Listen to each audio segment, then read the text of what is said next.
आज म एयरपोर्ट गएँ नि किन गएँ त के लिएर आएँ गयो गर्मीमा एक गिलास चिसो जुस खाँदा त एकदमै आनन्द पाउँदो रहेछ नि गाइज।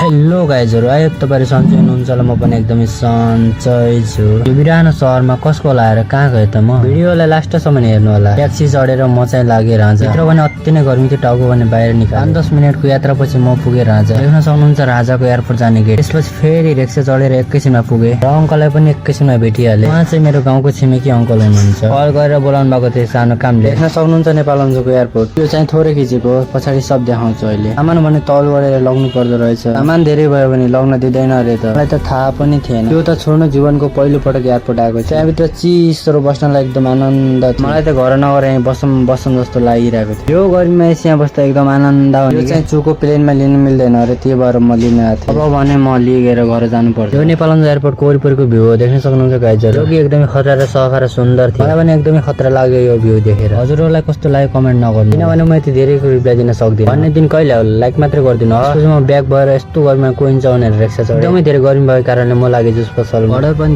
दिइसकेपछि यो गर्मीको मौसममा पिपलको छाहारी मुनि बसेर उताको भ्यू हेर्दै गर्मीलाई भुलेर पछाडि तिरेर यो उखुको जुस खाँदा त एकदमै आनन्द र मिठो पाउँदो रहेछ नि गाइस। यदि हजुरहरूलाई नि खान मन गरेपछि मलाई कन्ट्याक्ट गर्छ भने हजुरहरू ल्याउन ठाउँ भने म देखाउँछु। म भिडियो एडिट गर्दा पनि आफूले खाइरहेको जस्तो लागिरहेको छ यार। अरू कुरा छोडौँ, बरु यता हेरौँ। यता भने दाइहरू साइकलमा नेपालको झन्डा फरफराएर भ्लग पनि गरिराख्नु भएको थियो। उहाँ दाइहरूको भिडियो बनाएको छु, उहाँहरूसम्म यो भिडियो पुगोस्। त्यसपछि गाडी आएर म गाडीमा नि बसिहालेँ। बसेर म घरतिर लागेँ। आफ्नो ख्याल गर्नु होला। आजलाई यति। Thank you for watching video. See you again next video and by.